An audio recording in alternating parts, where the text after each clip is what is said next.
So Sam Mostyn, a Republican who gets the top job for the King, who's representative here in Australia, then on top of that gets a $200,000 pay rise. Does that all seem all good to you?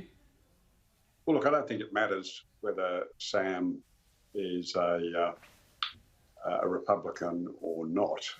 Sam will be an excellent person to perform the functions of the Governor General. I'm sure all of that's true. But I mean, is there not any red flags there? Look, not in terms of being a Republican. I think that's a completely spurious and irrelevant point. The argument about the pay rise being proposed is, and I haven't seen the sort of draft memorandum or any of the documentation. It's probably been quite a few years since the Governor General got a pay rise. 40%. I assume that's a big one. Yeah, my natural assumption was it was done by the remuneration tribunal, like politicians' salaries, judges, etc. So I had never bothered looking into how the Governor General's pay was set. I just assumed it was part of the tribunal process. So it's probably been a few years since there was any increase, and the role of Governor General is an important one.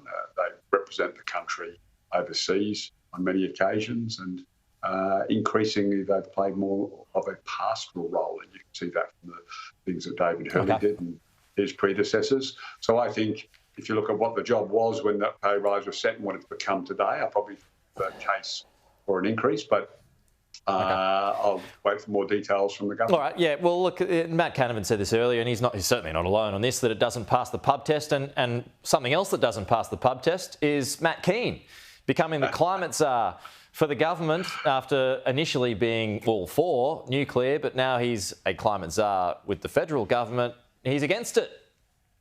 Well, look, I can understand why the opposition have got serious reservations. He was an individual that was despised by the right wing of the Liberal Party because of his positions on climate.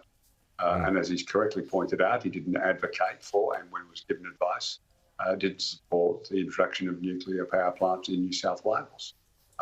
He is well known and despised by the right wing of the Liberal Party for his strong credential support and pushing of the climate issues. I mean, I think he pushed a little too fast on closing a couple of coal-fired power stations, and to his credit, Chris Minns has said, no, I think that was the wrong place to be.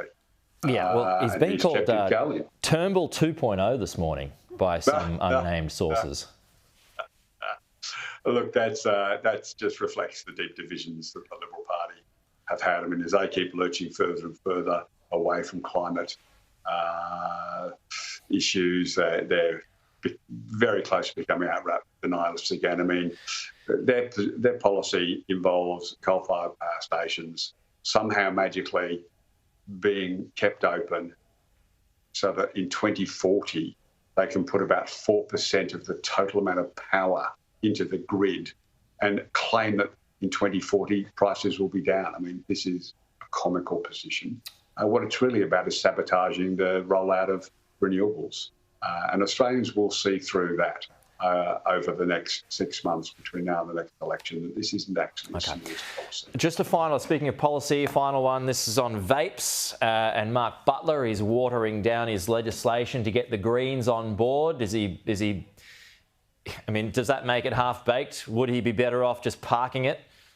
Well, look, he's been forced to do this because Peter Dutton has just failed to show leadership. I mean, he's got the National Party who are bizarrely in almost coalition with the Greens, and they've dragged the Liberals who've traditionally been supportive of clamping down on the vapes, and they've abandoned the field again. So Labor's been forced to try and do something to limit this scourge, and the only option on the table was to deal with the Greens because Peter Dutton once again can't stand up to the National Party. It's quite disappointing to see.